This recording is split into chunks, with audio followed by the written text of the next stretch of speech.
Guys, magluto tayo ng kakalian natin. Sa mga walang ulam dyan, meron kasi tayong gulong prito. So, gagawin natin sa prito. Kaya natin ang sabawan natin itong prito natin. Kasi prito din. Prito manok. Gusto ko may sabaw. So, sabaw na. Ako lang tayo ng tubig.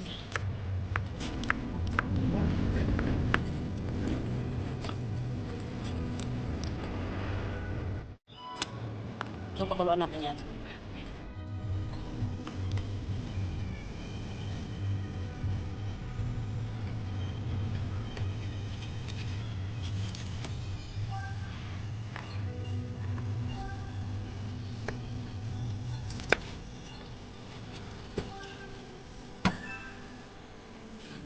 So, meron din tayong sayuti. Babalatot.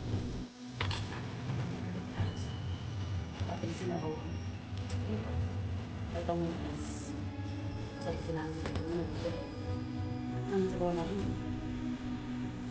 Ang dati. Ang dati bilang. Ang dami kumain. Bakit ka? Di ba naman?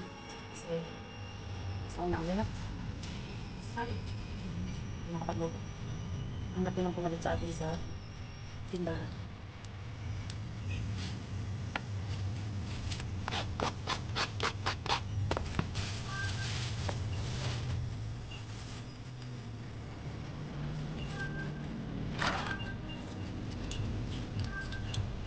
Kasi bola.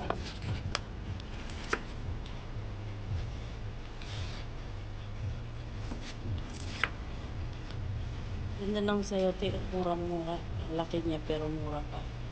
Tsaka ano siya guys, bago. Pag bumili ka ng sayote sa palengke, tingnan nyo yung makintab. Kasi pag makintab, yan po ay bago pa. Bagong deliver, bagong pitas. Pero pag mukhang tuyot na siya, ay wag ka nang bumili kasi ano na siya. Lumang stock na yan siya. Ang ano kasi, kagandahan lang kasi dito sa sayote guys, kaya long lasting pa siya sa palengke, hindi madaling masira, hindi madaling mabulok.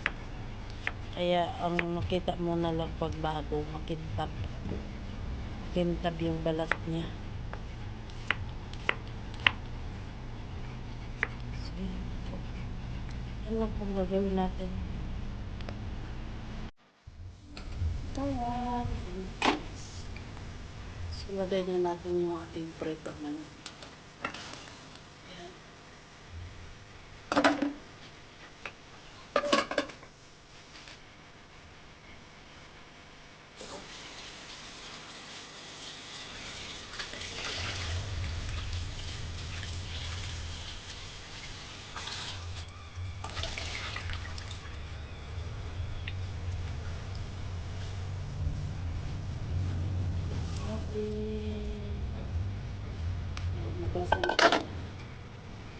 At saka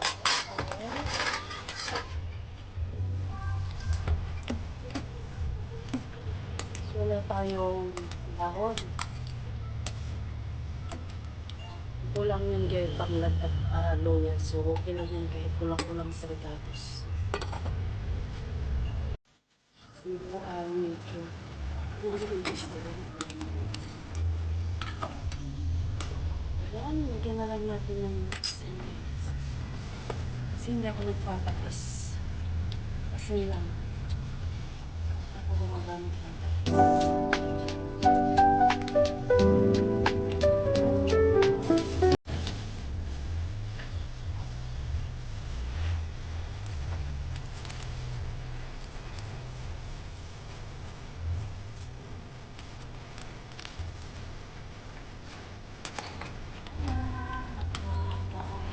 Ayun. Hindi lang.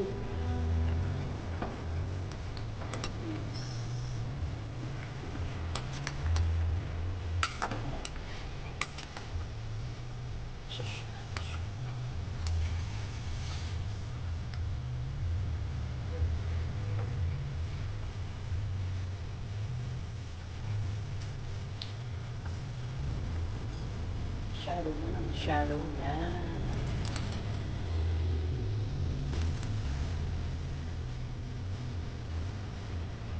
So, yun lang po guys. Sana na gusto nyo ating video. Kalimutan subscribe at like, like, like, like,